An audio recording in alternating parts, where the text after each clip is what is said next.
الإعجاب بالفيديو والاشتراك في القناة تشجيعا لنا لنستمر بنشر المزيد إن شاء الله. In the world of muscle building supplements, things can get very confusing very fast. Between having to sort through claims like site-specific muscle growth, such as building more muscle specifically on your chest and arms, or other claims in which testosterone boosters promise to be as effective as steroids without any of the side effects, of course, it can become very difficult to sort out fact from fiction and to get the right supplements that have actually been scientifically proven to be effective. And just to help you ensure that I don't have any kind of bias and that I'm not paid off by some supplement company, I'm not going to be promoting any specific brand, and you won't find any affiliate links in this video, meaning I'm not making any money from supplement companies for sharing this information. So there's no incentive for me to not tell the truth. With that said, let's start with a couple supplements that aren't. And I search for the path to the goal, and I pray to my God on the daily, cause tomorrow ain't promised, oh no. When I go, bury me a fucking king, cause the crown be worth your money. Mass gainers are not going to be worth your money. There's no doubt that they'll provide you with a massive amount of calories, but most of those calories are going to be coming from sugar. So you really have to ask yourself, what is it that you're gaining, muscle or body fat? You're better off making your own mass gainer by taking protein powder, adding 1 to 2 tablespoons of peanut butter, a banana, oats, and whole milk, and blending it all together. Another waste of time supplement is pretty much every testosterone supplement on the market. Even the best testosterone supplements are usually only going to raise your testosterone levels by 20 to 40% maximum. This is simply not high enough to notice any real changes in athletic performance. You shouldn't expect any real muscle building benefits from such an increase. Next is branched chain amino acids, or BCAAs. You don't need BCAAs while bulking because you'll most likely be getting all of your amino acids from the food you eat, and especially if you also take a protein shake. An argument can be made for the effectiveness of BCAAs during a cut, but while you're in a calorie surplus trying to build muscle, they're not really necessary. The same goes for L-glutamine, L-carnitine, and L-arginine.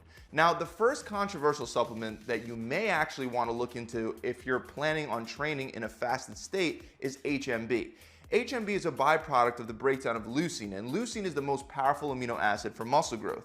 The HMB obtained from leucine can slow down protein breakdown rates, and building muscle is all about decreasing protein breakdown rates while increasing protein synthesis rates. However, when leucine is broken down, only about 5% of the leucine is turned into HMB. So supplementing with more, about 3 to 5 grams depending on the study, has been shown to increase a number of performance markers, including strength, speed, muscle size, endurance, and your rate of recovery. The controversy lies in the fact that other studies have shown that HMB is not that effective, so the results are mixed. However, there has been enough evidence for the International Society of Sports Nutrition to make a position statement on its effectiveness. This is something that the ISSN rarely does unless there's a good amount of research supporting a supplement like there is with creatine, for example. But based on the research, they recommend that you should have about 38 milligrams of HMB for each kilogram you weigh to experience the benefits. This will work out to a daily dose of about 3 to 4 grams for most people. You can divide your daily dose in half or in 3 ways and spread it out evenly throughout the day. But make sure you take one of those doses, preferably directly before your workout. This supplement is not as necessary for those of you training in a fed state, but the anti-catabolic effect that it provides makes it ideal for those of you that are training in a fasted state and want something to reduce muscle breakdown rates during your workout. The last thing to keep in mind is that it may take up to 2 weeks of consistently taking HMB to see the full benefits. Now, if you only have the money for just one supplement that's made to build more muscle, then you're going to want to go with creatine. According to a meta-analysis published in the Journal of Physiology, creatine is considered the most effective natural muscle building supplement out there. And this meta-analysis wasn't some small study. The researchers compared the effectiveness of 250 supplements for muscle growth, and they found that creatine had the most significant impact on muscle mass. Creatine will help give you more energy, and it'll help improve your performance during your workouts, especially with high intensity activities. It'll also help increase strength, lead to a more favorable testosterone to cortisol ratio, and help you recover faster. On top of that, according to the Center of Human Nutrition, weightlifters that supplement with creatine for 3 months tend to gain between 2 to 6.5 pounds of lean body mass compared to lifters that train without it.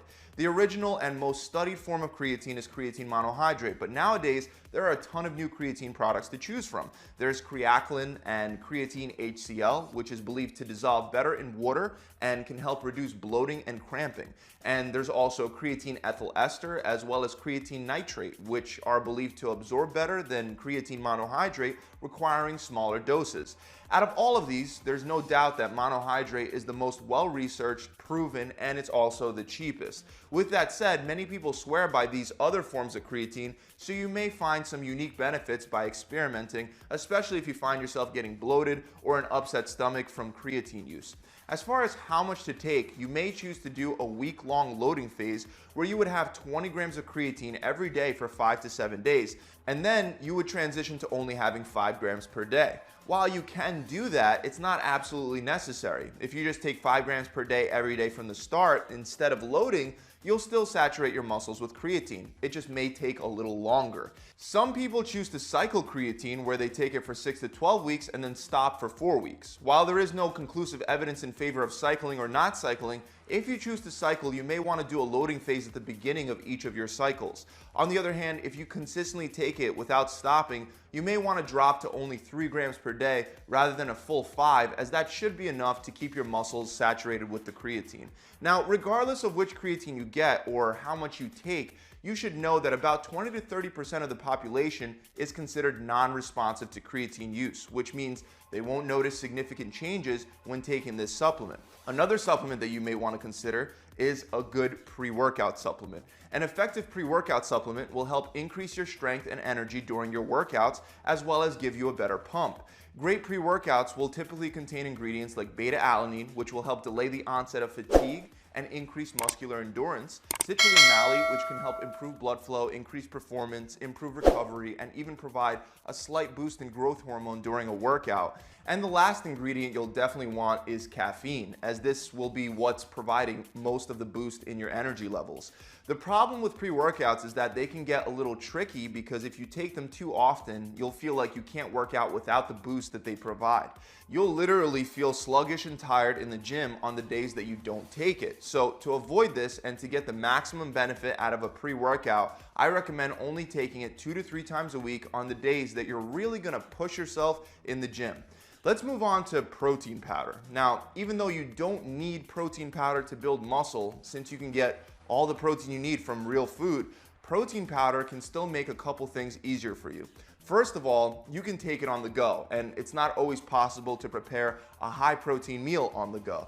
It can also help you meet your daily protein requirements without making you feel excessively full.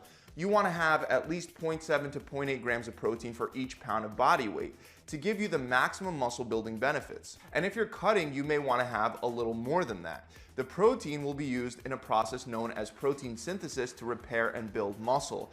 As long as protein synthesis rates are higher than protein breakdown rates, you'll have a positive nitrogen balance, putting your body in a more ideal state for growth.